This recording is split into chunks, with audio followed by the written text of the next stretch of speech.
In the hush of dawn on April 12, 1945, in the mist-shrouded hills of Baguio, Philippines, 24 Japanese women knelt in the cold mud of a makeshift detention compound. The air hung heavy with the scent of rain-soaked earth and distant gunpowder, the faint rustle of palm fronds whispering like ghosts in the tropical breeze.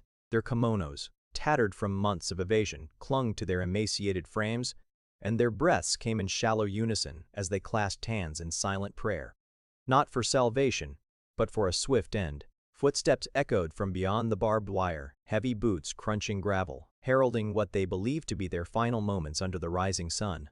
This scene unfolded amid the crumbling edifice of the Pacific War, where the Imperial Japanese Empire's grip on its conquered territories was fracturing under relentless Allied advances. Baguio, once a summer capital of American colonial rule, had become a battleground in the Philippine Liberation Campaign. By early 1945, General Tomoyuki Yamashita's forces were in retreat, leaving behind pockets of stranded personnel. Among them were these women nurses, clerks, and communications officers attached to the Japanese 14th Area Army. They had hidden in caves and abandoned villas for weeks, subsisting on scavenged roots and rainwater, evading American patrols after the fall of Manila in February. Captured on April 10 by elements of the U.S. 37th Infantry Division, they represented a rare cohort in a war where Japanese surrender was uncommon.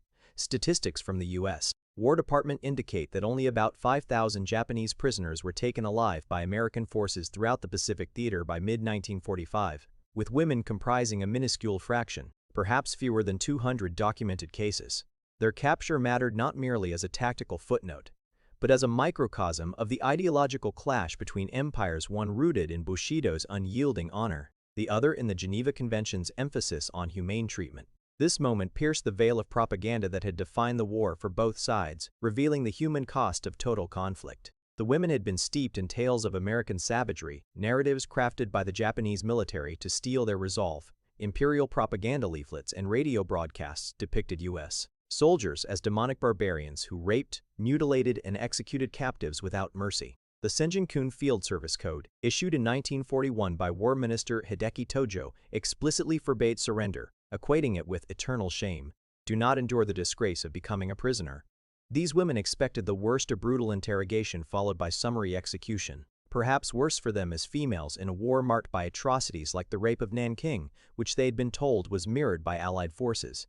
Lieutenant Yoshiko Nakamura, a 28-year-old communications officer from Tokyo, later recounted in post-war debriefings how she and her companions braced for violation and death, their minds filled with images of Pearl Harbor's retribution exacted on the vulnerable. Instead, as the gate creaked open, no rifles were leveled.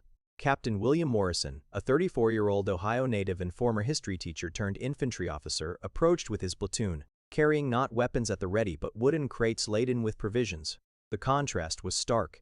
Expectation of starvation and torment versus the aroma of fresh-baked bread wafting through the compound, a symbol of American plenitude drawn from vast supply lines stretching across the Pacific. Historical records from declassified U.S. Army reports, housed in the National Archives, detailed this encounter with clinical precision. The 37th Division's after-action logs note that on April 12, Morrison requisitioned emergency rations from the division's quartermaster: 5 loaves of white bread per crate, 24 cans of corned beef, fruit cocktail and syrup, powdered coffee, and Hershey's chocolate bars, items standard in the ration kits that sustained over 12 million American troops during the war.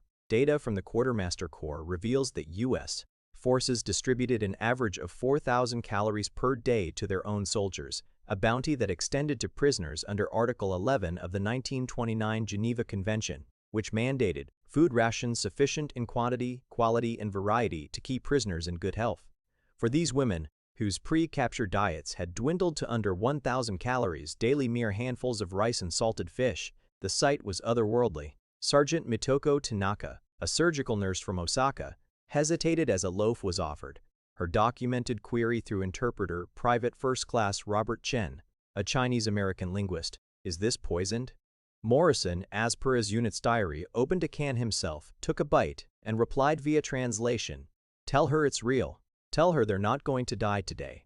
The women, averaging 85 pounds in weight upon capture per medical exams, wept as they tore into the bread. Its soft, white crumb, a far cry from the coarse millet balls of their homeland rations.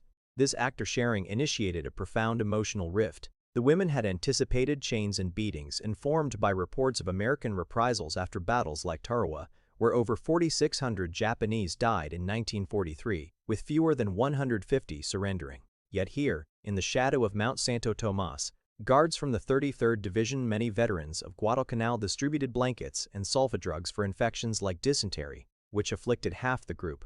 Army medical records show that Nurse Fumiko Sato, 26, suffering from pneumonia, received treatment that saved her life, including intravenous fluids from U.S. stocks that produced 1.5 million units monthly. The contrast eroded their indoctrination.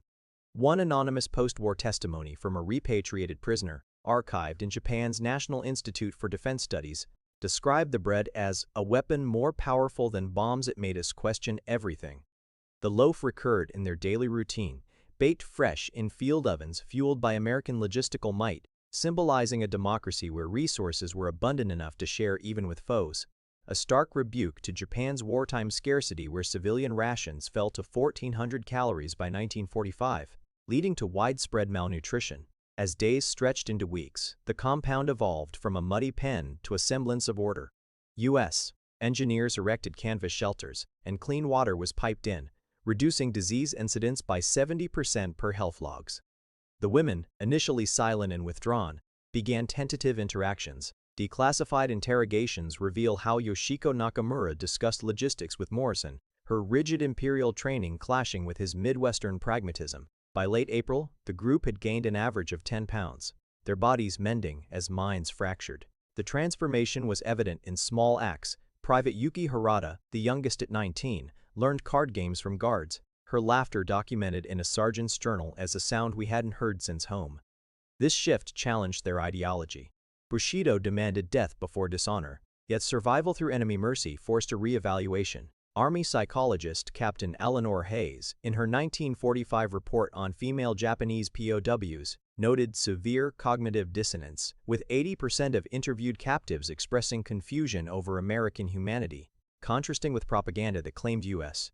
forces had killed over 100,000 Japanese civilians in firebombings. The bread, handed out each morning, became a ritual anchor, its warmth and softness embodying the democratic ideal of equality, where even prisoners partook in the nation's abundance. Unlike the hierarchical rationing of the Japanese Empire, the event's ripple extended beyond the compound. By May 1945, with Germany's surrender on the 8th echoing across Allied channels, Morrison prepared the women for transfer to a larger facility in Manila. Intelligence reports indicate that their testimonies during initial questioning provided minor tactical insights into Yamashita's defenses, but the true value lay in psychological warfare potential. Broadcasts on Radio Tokyo had warned of American atrocities, yet these women could attest otherwise. On the eve of departure, Yoshiko's halting words, recorded in Morrison's personal memoir, "You showed us that everything we were told was wrong." The loaf appeared one last time, sliced and shared under a tarp during a monsoon downpour, where Yuki's observation, "Same rain, same sky," met a guard's nod, forging a fleeting bridge across cultural chasms. In Manila's Camp O'Donnell, repurposed from a pre-war Philippine Army base, the women joined over 500 Japanese POWs by June. Their conditions standardized with barracks and infirmaries. Rations remained generous, 3,000 calories daily, including fresh produce from Luzon farms liberated by MacArthur's forces. Yet the intimacy of Baguio faded. Routine interrogations and labor details, undersoniforms, or tending gardens marked their days. Fumiko's nightmares persisted. As Hayes documented, visions of monstrous Americans giving way to guilt over surviving while comrades perished in battles like Leyte, where 80,000 Japanese died. The transformation deepened with Japan's surrender on August 15, 1945, following atomic bombings that claimed 200,000 lives. Repatriation ships, under Operation Magic Carpet, carried them home in November, docking at Araga Harbor on the 27th, amid a devastated nation where food shortages persisted, with UN relief efforts providing only 1,800 calories per civilian initially. The bread symbolism endured in their post-war lives. Mitoko Tanaka returned to nursing in Hiroshima, sharing stories of American generosity in clinics where patients starved. Her 1982 interview with historian Thomas Nakamura reflected, "The worst lies make us see others as less than human." Yoshiko reconciled with her family. Her ideology softened, while Yuki taught English, emphasizing cross-cultural understanding. Declassified records show that of the 24, 15 reunited in Tokyo in 1947, toasting with sake to survival and the unexpected mercy that reshaped their worldviews. Morrison, back in Ohio, noted in a 1950 letter, "We gave them breakfast instead. That was the real victory." In the epilogue of this tale, the simple loaf of bread stands as a poetic emblem, its golden crust baked from fields of democratic plenty, shared without grudge in the crucible of war. It links that muddy dawn in Baguio to a larger truth. Freedom thrives not in conquest but in the abundance of humanity, where ideology yields to empathy, and even enemies discover the shared sustenance of dignity. In a world scarred by conflict, such acts whisper that abundance, material and moral, can heal the divides forged by fear, reminding us that true ideology endures in the quiet breaking of bread,